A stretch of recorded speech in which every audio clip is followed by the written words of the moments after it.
The Where Our Minds Wander podcast may contain sensitive content and explicit language.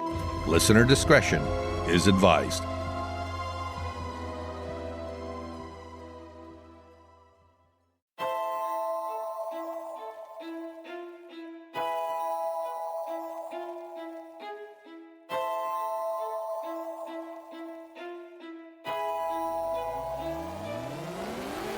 Greetings, fellow wanderers, to the places our minds wander.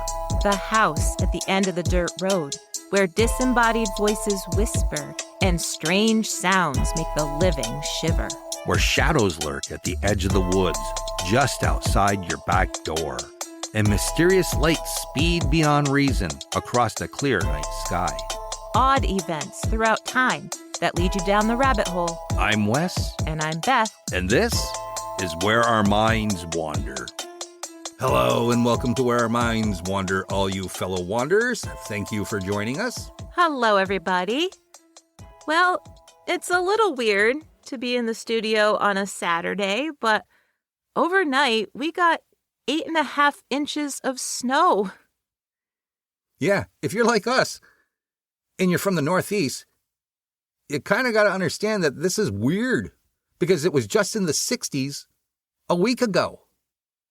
And now we have 8.5 inches of snow to deal with. And on top of that, there's a winter storm advisory for tonight, and we're getting freezing rain. And then after that, it's going to turn to rain. And then on Monday, it's going to be 60. So we get pounded with snow, pulverized with ice, and then it's going to all melt during those 60-degree temperatures on Monday. It's weird. So, I'm sorry, I'm laughing at your... Well, it's just strange. I was all ready to wax the car. Right. And now we've got snow. Yeah, the car is pretty much half buried where it's sitting. So we decided today that we were just going to stay in, putter around the house, and get our episode recorded. Yeah, before we get pounded with all that freezing rain and you'd hear it. It's pretty hard to edit that out. That would be a little difficult. And our power might go out. Well, that's the bigger concern, is that if our power goes out, then we're in big trouble. Yeah. Then we're just going to sit around in the dark and look at each other. We wouldn't be able to see each other in the dark. I've got lanterns. It'll be kind of spooky. Hold our flashlights under our chins. Tell each other scary stories. Drink moonshine. Actually, it could be a good time. It could be.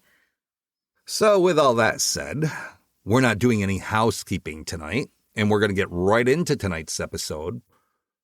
So Beth, where did your mind wander for this episode? Well, I actually found another mysterious object to tell everybody about. Another one? Another one. So, in 1836, a Cornish missionary named William Colenso arrived at a Maori village in the North Island forests of New Zealand. He was reportedly the very first European to visit this village, and despite being excited to pass on his knowledge of God, he was instantly distracted by some Maori women cooking what he thought were potatoes in a bronze pot in a hearth. It was his understanding that Maori women did their cooking in wooden vessels filled with heated stones. So he was pretty surprised to see this new cooking technique, especially since the Maori weren't known to have bronze objects, because, as far as he knew, no one had established any sort of trade with them. When he took a closer look at this cooking pot, it seemed a little bit odd to him. According to atlasobscura.com, it was roughly 6.5 inches high and 6 inches wide, but it had all kinds of prominent ridges around it and a very uneven lip, as if it had been broken. In addition, it was decorated in a looping and swirling script that seemed to be some sort of foreign language. Colenso realized at once what this pot actually was. It wasn't a cooking pot at all, but what remained of a ship's bell.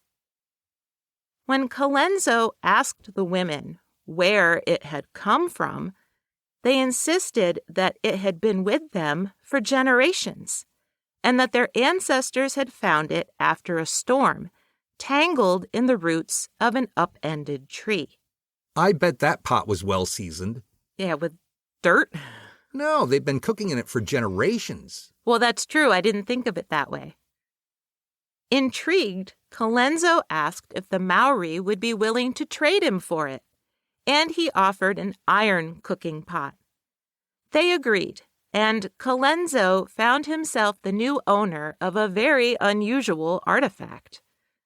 I mean, it was just a ship's bell, and not all that unique, except he had an inkling that the writing on the bell was not from anywhere near New Zealand, and he couldn't help but wonder how it had gotten to this remote village, when, as I said, as far as he knew, he was the first European to ever set foot there.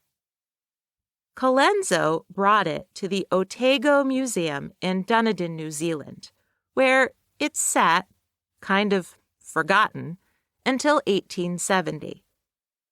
But like all artifacts in museums, whether they are on display or not, the bell had a story to tell.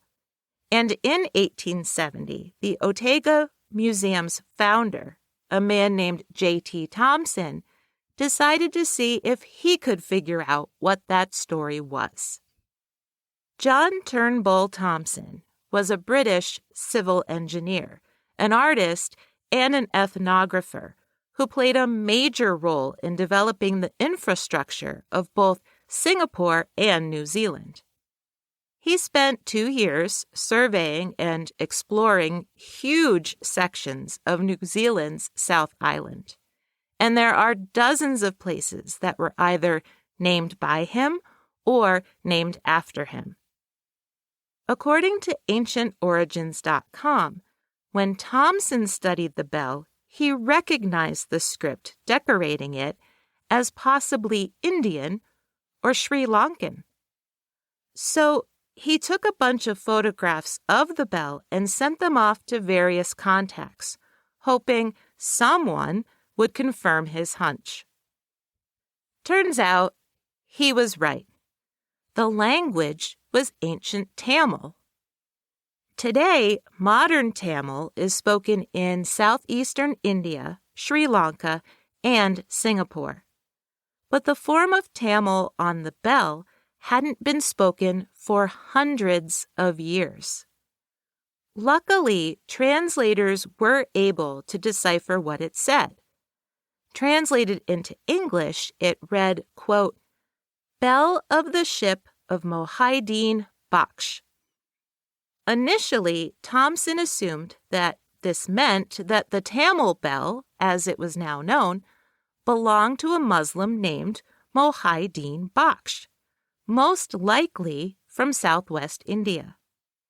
It was very exciting because how did a ship's bell from India get to a Maori village in New Zealand hundreds of years before William Colenso even got there?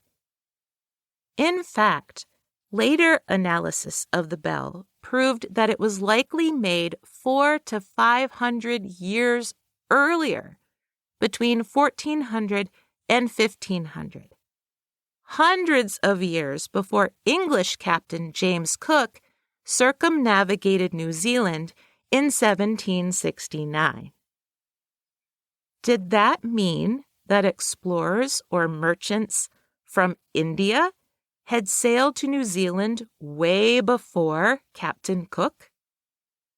7 years after Thompson's discovery, in 1877, another strange discovery was made that seemed to prove that ancient Tamils really did sail to New Zealand. According to AncientOrigins.com, an unusual shipwreck was discovered half buried in the sand off the New Zealand coast. Initially, they assumed it was a recent wreck, but since it was made entirely from teak wood and wooden screws, the authorities realized that it most likely came from Asia. But then, inside the wreck, they discovered a brass plate and a plank of wood that both bore the same inscription in Tamil. Before experts from Otago could compare the shipwreck's inscription to the Tamil bell, the plate and the plank disappeared. For some, this was more than enough evidence to believe that a Tamil colony had actually existed and thrived for some time in New Zealand. For others, it was simply further proof that the ancient Tamils had sailed as far as the New Zealand coast. So, were the ancient seafaring Tamils even capable of such a journey? Well, as far back as the 3rd century AD, the Tamils were very skilled navigators and enthusiastic traders. By the 1400s, they successfully sailed the Indian Ocean from India to as far away as Southeast Asia and East Africa. Tamil inscriptions have been discovered in Luxor, Egypt, and Madagascar, and their pottery has been uncovered in Bali. So, if they made it to Africa by the 1400s, could they possibly have made it all the way to New Zealand? And what about the name written in the inscription on the bell, Mohaiddin Baksh? It was absolutely a Muslim Tamil name. So if researchers could find someone by that name from the 1400s, maybe they could prove it once and for all. But other scholars just didn't take the idea of the Tamils sailing all the way to New Zealand seriously, and they offered up their own theories of how the bell got there. First and foremost, in the 1500s, it was the Portuguese who dominated the Indian Ocean trade routes between Asia and Africa. They were so powerful that they even had a trading post in India. Well, they had many of them, but one of them was named Goa. In 1511, the Portuguese sent out 3 ships, which were built in Goa, to explore beyond the Spice Islands between Indonesia and Papua New Guinea. Only one of these ships came back. Scholars suggested that maybe one of the other 2 lost ships sailed on to New Zealand and wrecked off the coast. That would explain the Tamil inscription on the plate and the plank, and of course, ships do have bells. Wasn't it possible that the bell broke during the wreck and the Maori people found the broken piece and brought it back to their village? Skeptics argued that there was no proof that either of the 3 Portuguese ships had bells, and it also wouldn't make sense that they'd go that far beyond the Spice Islands when they already had a booming trade business right where they were. In the 20th century, there were 2 popular theories about the Tamil bell's origin. One involved ghost ships, and the other some serious world travelers. In Brett Hilder's 1975 article, The Story of the Tamil Bell, he proposed that the Tamil Bell most likely came from a ghost ship. Brett Hilder was an Australian merchant sea captain who, after serving in World War II as a navigation expert, sailed extensively through the Dutch East Indies and the South Pacific Islands. He was a fellow of the National Geographic Society, too. His ghost ship theory, which he referred to as a derelict ship theory, was not anywhere near as supernatural as it sounds. He was referring to actual abandoned ships that, throughout history, have continued to sail the seas despite being completely unmanned. Just 2 years before his article in 1973, a derelict lifeboat had traveled the 7,000 miles from South Africa to Australia completely unmanned. It was still carrying 30 intact jars of barley, sugar, and biscuits. Hilder proposed that whatever ship once carried the Tamil Bell may have been derelict, and it had made its way from India to the New Zealand coast before it wrecked. If they just studied the shipwreck, maybe they'd figure it out. Well, by 1975, the shipwreck had disappeared too. No one has been able to find it. Funny how so many of the alleged puzzle pieces keep coming up missing. That seems to happen a lot.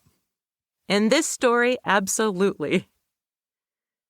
And lastly, there's the most controversial of all the Tamil Bell theories, from Australian scholar Robert Adrian Langdon.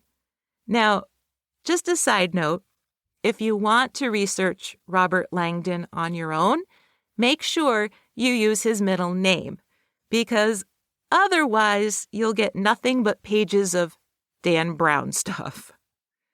Robert Langdon is the main character's name in the whole Da Vinci Code series. Ah. Yeah. Anyway, Robert Adrian Langdon proposed that a group of Spanish sailors in 6 ships set out in 1524 for the Spice Islands. Their journey included 2 of the ships wrecking off the coast of Patagonia and the Philippines. A third made it to Mexico, and a 4th returned to Mexico. He proposed that one of the remaining 2 ships, which held the Tamil Bell, was last seen in 1526, heading west across the Pacific. They made it to New Zealand and settled down. Their descendants later discovered Easter Island. Langdon claimed this group of Spanish sailors was responsible for introducing their culture all across the globe, but especially in all of the Polynesian islands. Langdon said that any lack of evidence, like any similarities in their languages, could be explained. I won't get into how, but essentially his theory is considered highly controversial and was once called, quote, anthropological science fiction. Ouch.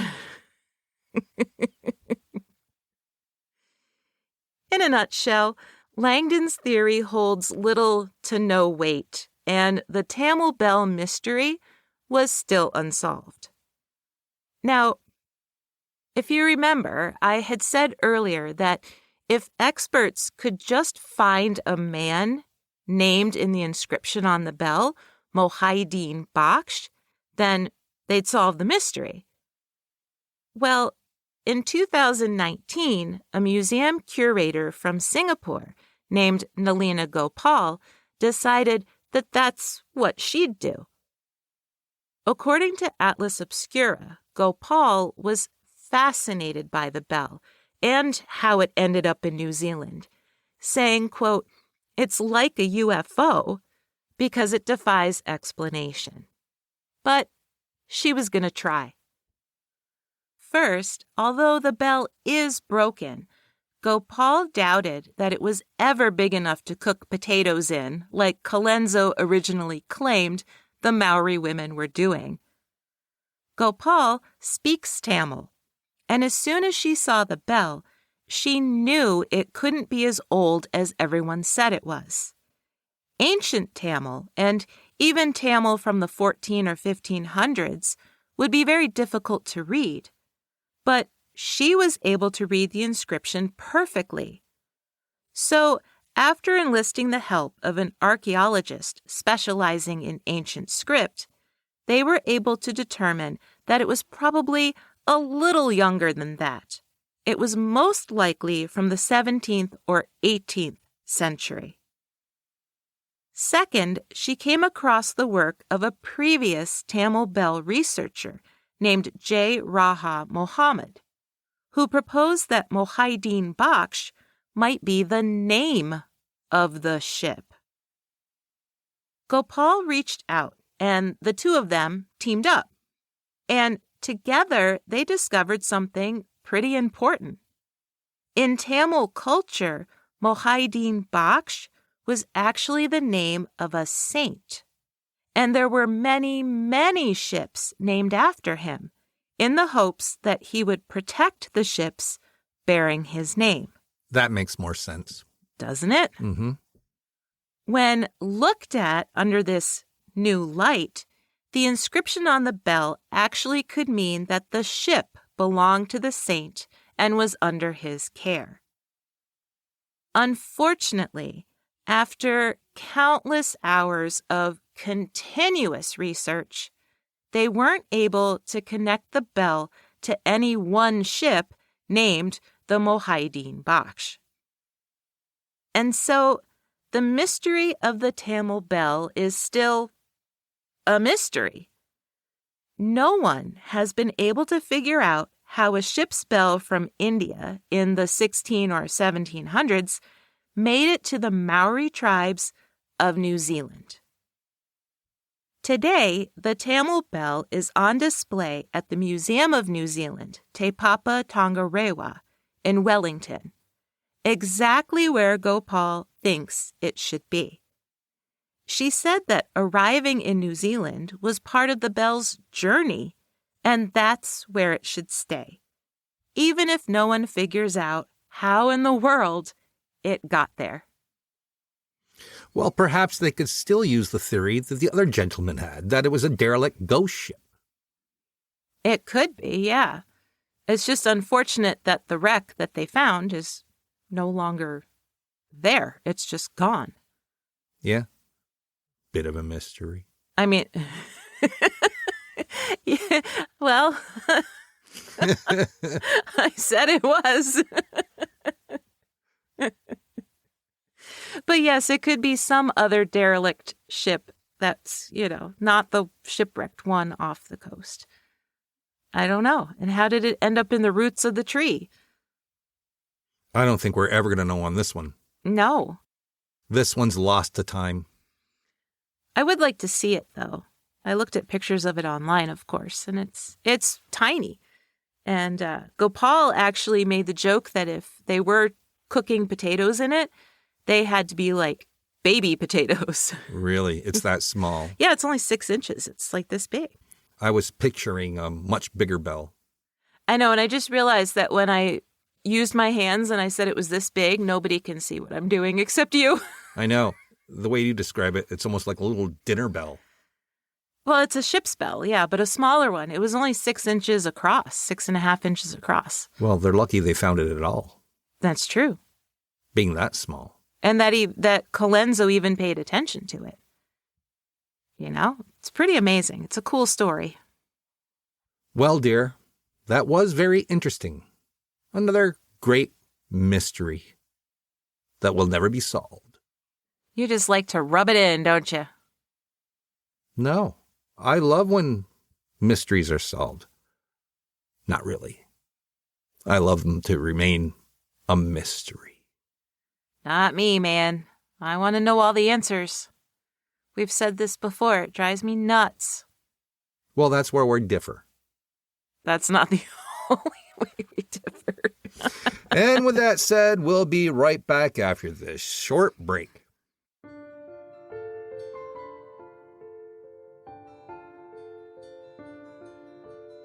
Hey, did you know?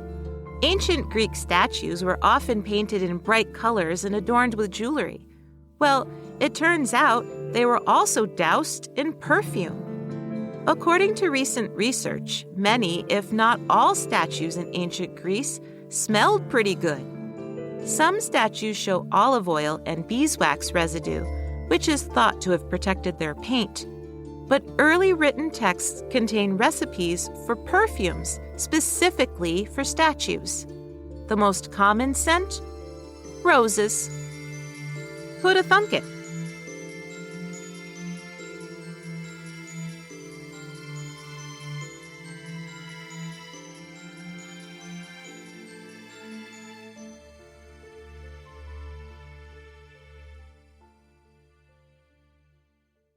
All right, we are back.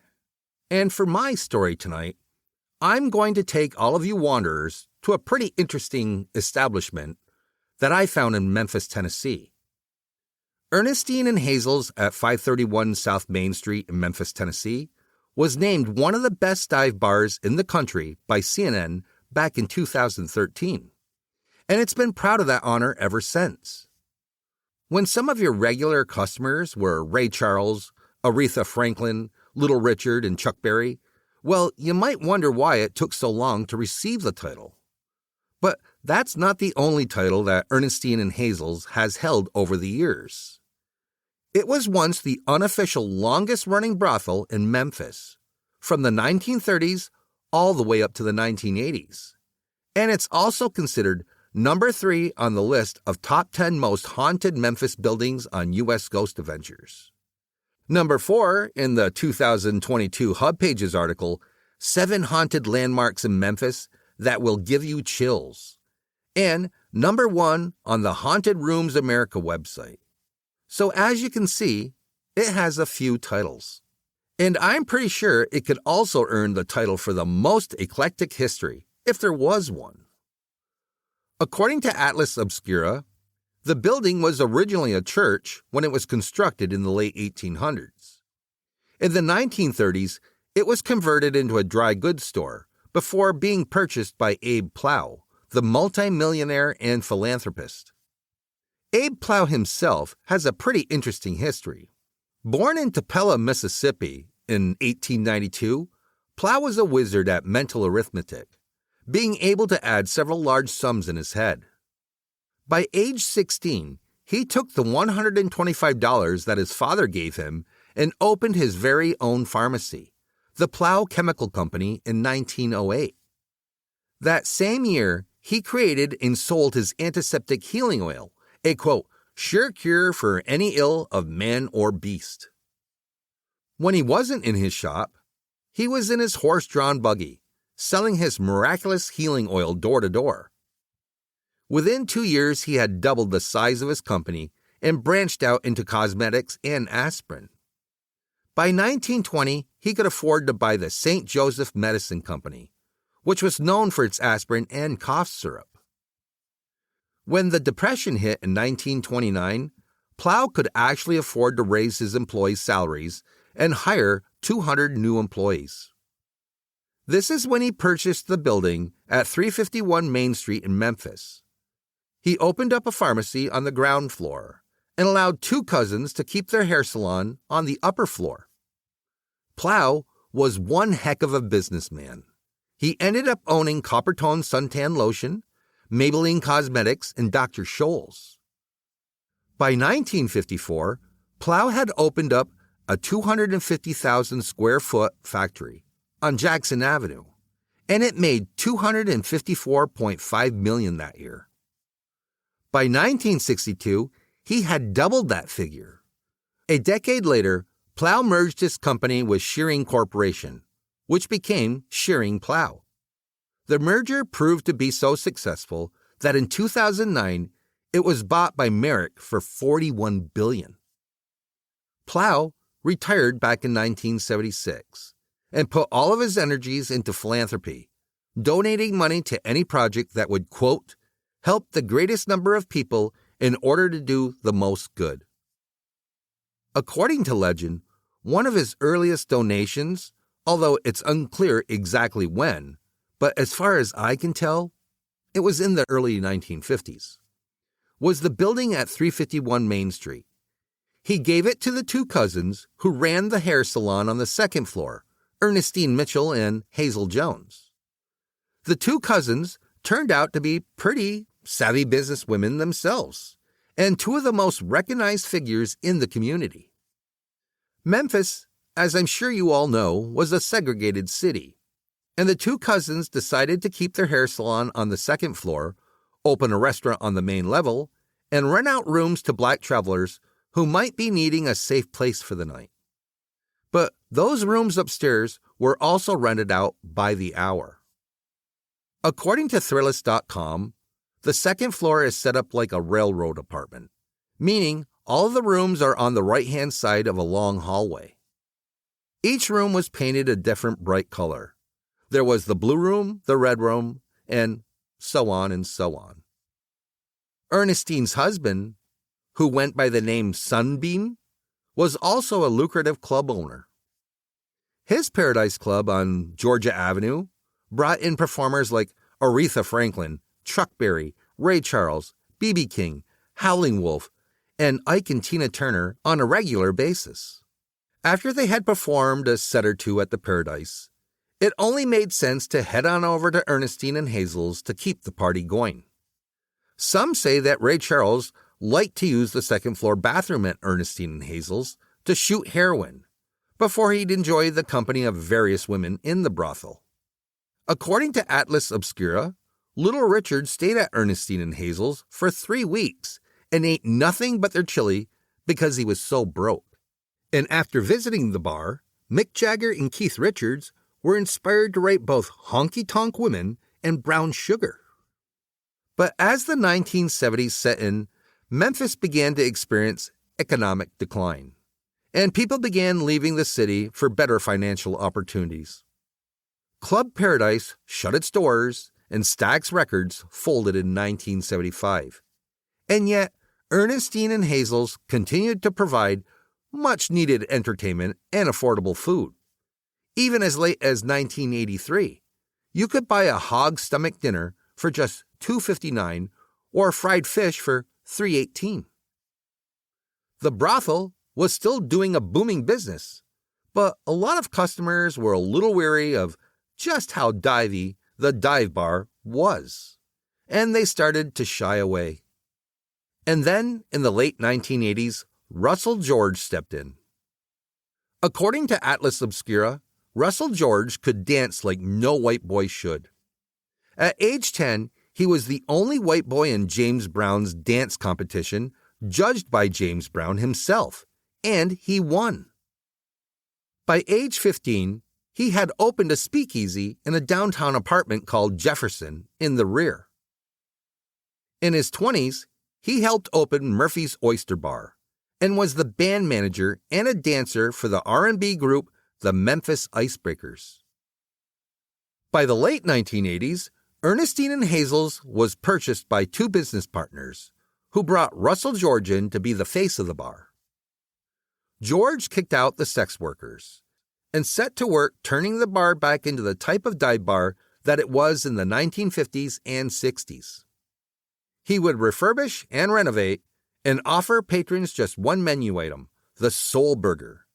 And he would make sure that there were live jazz bands as often as possible.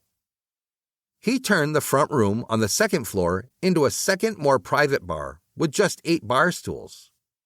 He also had his office up there, behind a maroon door, with the mysterious letters QB carved into the wood. Perhaps they were the initials of a former sex worker. Ernestine and Hazel's reopened on St. Patrick's Day in 1993. Hazel passed away in 1995, and Ernestine in 1998, but they both spent many hours hanging out with George and telling him stories about the good old days. Under George's care, the bar flourished, and both local musicians and Hollywood couldn't get enough. The bar had open mic nights on Sundays, when local musicians could perform and felt comfortable enough to riff off each other. On top of that, the bar was featured in 9 movies, including 21 Grams, Castaways, The Silence of the Lambs, The Firm, and Walk the Line. It was also featured in Esquire magazine and Playboy. In July of 2013, the bar was named one of the best dive bars in the country by CNN. And then, just 2 months later, on September 8th, after the 3 a.m. closing time, George went up to his second-floor office. Few, if any, people knew that he had been suffering from both cancer and depression. And sadly, George took his own life. When the writer of the Thrillist.com article about the bar went to visit the place in 2016 and toured the second floor, they passed the maroon door with the QB carved into the wood. It was also padlocked. When he asked what it led to, he was told it was George's former office, and no one goes in there. George was allegedly the 13th person to die inside Ernestine and Hazel's. Maybe stories began about the place being haunted right after George's death in 2013, or maybe the story started decades before that. I guess it doesn't really matter when it started, but Ernestine and Hazel's soon earned its next title, the most haunted bar in Memphis. Then, it was the most haunted place in Memphis. Some might even say it's the most haunted place in Tennessee. It didn't help when a box full of odd bottles was found in the wall next to the stairs that led from the main floor to the second floor during renovations in 2019. Because there were bones in the wall too. It definitely spooked people out, especially since there had been stories about one of the sex workers having been murdered upstairs. Thankfully, though, the bones belonged to an unfortunate cow and pig. Now, why they were in the wall is still a mystery, unless they were some sort of offerings of protection. For the most part, the stories of disembodied voices and footsteps at Ernestine and Hazel's are tied to the musical history of the place, although some apparitions are thought to be former sex workers. But the haunted jukebox is what really gives the bar its paranormal reputation. According to USGhostAdventures.com, patrons of the bar have caught weird orbs or dark, unexplainable shapes in their photographs while inside the bar. In some pictures, human faces seem to peer out from the walls. Another report is of constant low chatter in otherwise quiet or empty corners of the upstairs bar, as if groups of people are having conversations right next to you, even though there's no one there. Other people report feeling as though the chatter is about them, as if unseen spirits are gossiping about them. Employees think that it might be former patrons of the hair salon gossiping about the living customers. HouseofGeekery.com says that on the second floor, these voices are only heard at night, and that both patrons and employees have claimed to have seen shadowy figures out of the corner of their eye, and some have even seen full-bodied apparitions of ladies of the night. Blogger and paranormal investigator Joe Sills had a strange experience on the second floor one night 5 years ago. He had been conducting a 2-day investigation and hadn't really gotten anything the first night. But on the second night, he started hearing faint whispers coming from the black room. He wrote that he and his partner were in the hallway, and he purposely brought up that he doesn't think that the spirits like cameras. In response, they both heard very loud knocks, like the sound of an ice maker in a refrigerator. They thought that the noises might be coming from the first floor, so he said the thing about the cameras again, hoping to get another response. This time, a knock came back from the black room that was so strong that it actually reverberated through the floor. But one of the best, most detailed accounts of ghostly happenings at Ernestine and Hazel's comes from one of their longtime employees. In December of 2017, Vice magazine published an article written by bartender and manager Karen Brownlee. She worked at Ernestine and Hazel's for 13 years, beginning in 2001. In the article, she said that when she was at work, she didn't really like talking about the ghosts because she felt like they were always listening and she didn't want to disrespect them. But she had had so many experiences over the years that she agreed to write about them. She said that for 15 years, their janitor used to say that every time he was alone in the building and went up to the second floor, he'd hear a disembodied voice say, quote, "Here he is again," end quote. When he'd tell George or the other employees, pretty much everyone would laugh it off and say that he was crazy. Then one day, he came running through the bar, saying he had seen something upstairs. Although he couldn't explain exactly what he had seen. It scared him so badly that he refused to clean the upstairs anymore. Whether other employees still thought the man was crazy, Brownlee doesn't think so, because she's heard weird stuff herself. She said that sometimes when she'd be in the building alone, she'd hear someone start playing the piano on the second floor. She also heard what sounded like several people walking around over her head and muffled conversations. She also said in the Vice.com article that things have gone missing and reappeared in odd places, like a money bag. They looked everywhere for it, basically tearing the place apart, but it was just simply gone. Then, 5 years later, Brownlee and a coworker were shooting some pool during a rather slow Friday night. She knocked the cue ball off the table and it rolled under the couch. When the two of them lifted the couch to get it, there was the money bag, covered in cobwebs on the floor. They could never figure out a rational explanation for how it could have gotten there. Many of the people who come to the bar know about it being haunted. There are a slew of paranormal investigators who have spent the night up in the former brothel. But even regular patrons know that there are ghosts there. But every so often, there would be a few who would laugh at the idea of ghosts in the bar. One time, while some patrons were very loudly talking about it all being silly, the lights in the bar all started to get noticeably brighter. Then they lowered quite a bit and blazed back up as bright as daylight. Whether it was some strange power surge or Ernestine and Hazel trying to tell them something, it really doesn't matter. The skeptical patrons got up and left in a hurry. Because she has been there for so long and always tries to talk respectfully about the bar and its history, Brownlee felt like the ghosts did their best to protect her. This was evident after the death of her 24-year-old son in 2007.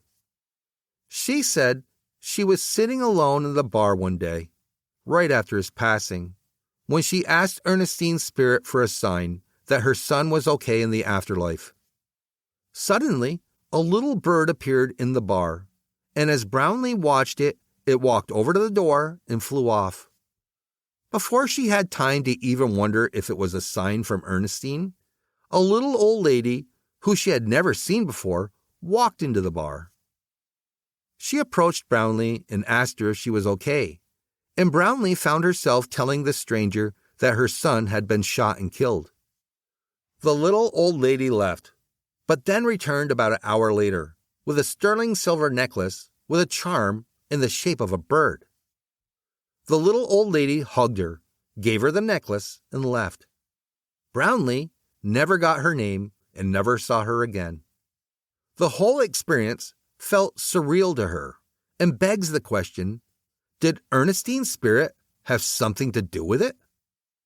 The spirits in the bar certainly seem to know her name.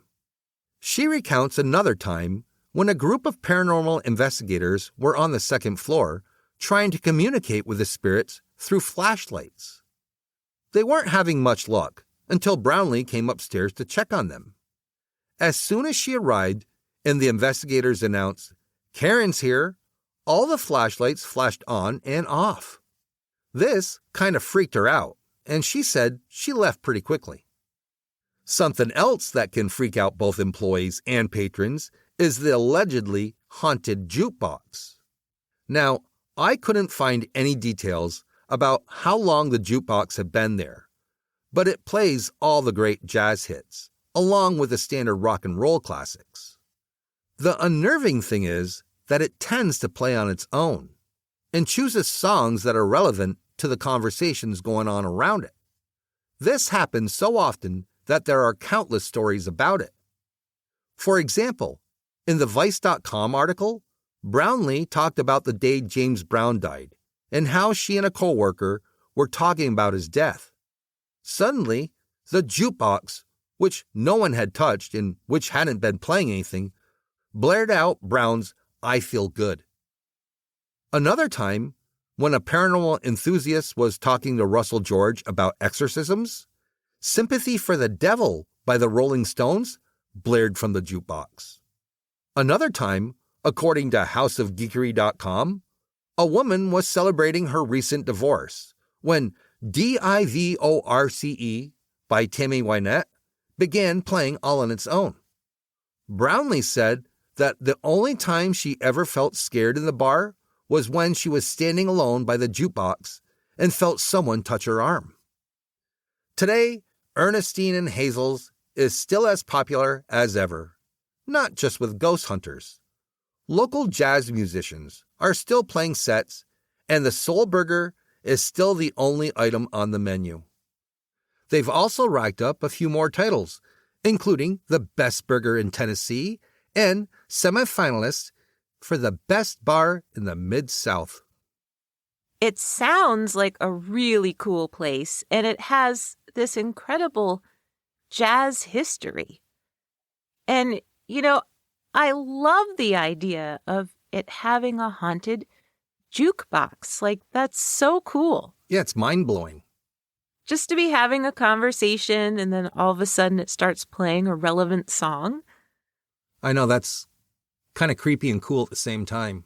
Yeah, I could see where it might be a little creepy, but I think I would think it's pretty cool, especially if it seems like it's trying to tell me something. Yeah, that would be really eerie. Yeah. It'd probably give you nightmares. Well, me, yeah, probably, because everything gives me nightmares, but... And it just brings me back to those days, the 1980s. I started out going to dive bars. I think I was about 19 years old, and a bunch of friends of mine, there was about 6 of us, and my best friend's dad, well, he was in his probably early to mid-60s, and he had this friend who was named Gus. Gus was a Native American Indian, and he had this big black Cadillac, stretch limousine, and we'd go out drinking with the old guys. And we'd go from dive bar to dive bar, and there were plenty back then. And they liked them because there weren't any college kids there. There weren't the military there. And you could go in, sit down, and it'd be all old timers. There'd be people shooting pool and things like that. But you'd just get a stool at the bar and sit there, and you'd listen to all the old timers tell their stories. And some of them would be passed out at the bar and sleeping, but it was just a great time. And you could get 64-ounce pictures of beer for $1. That's pretty good. I know, especially being that young and, not having a lot of money. So, hell, you could tie one on. I bet. But going from dive bar to dive bar and listening to all the interesting conversations, and it was just cool. I don't remember ever going to what you would probably consider a dive bar, but my favorite bar in this town, which unfortunately is not a bar anymore, but my favorite bar had the dartboard and it had a pool table. And there was an older man. I mean, this was in the 90s for me, and he was probably in his 80s. And I don't remember his name. I used to know what it was, but he always wore a green blazer. And it was like Kelly green. And he would be there shooting pool every single time I went. So like 4 days a week, right? He'd be shooting pool. Everybody knew him. He was the best player there. And he was another guy that, like you said, he just had the best stories. And everybody just liked listening to him. Yeah. Well, you could actually listen to and talk to people at these places because it wasn't super loud. most of the patrons where I went, they were ranging from their 60s to the 80s, probably. We were the youngest people in the place. Mm-hmm. And, they'd give you a funny look, but when they saw you were with the old guys, they just kind of accepted you as one of their own. Yeah, it was pretty cool. Yeah, kind of miss those days. And now there's no more dive bars around. It's all college and, well, they're loud. If we went to the dive bars now, we would be the old people that everybody would want to listen that old. to. Yeah, if you go to the college bars, they'd be like looking at you like we did back in the day when you're at a college bar and they're like, who are these old people? What are they doing here? Don't they know it's past their bedtime? I always thought it was kind of creepy when the old people came in, But you didn't get that in a dive bar. They didn't care if you were young. Well, there you have it. And as always, everybody, if you'd like to know more about the Tamil Bell or about Ernestine and Hazel's, you can always check our sources in our show notes because we have lots more information there that we didn't get into just because of time restraints. And you can always look at some of the people we talked about, like Abe Plow and some of the other people that we mentioned but didn't totally get into. Yeah, he was an amazing person. He was. Well, join us again next week for an all-new episode of Where Our Minds Wander. See you soon.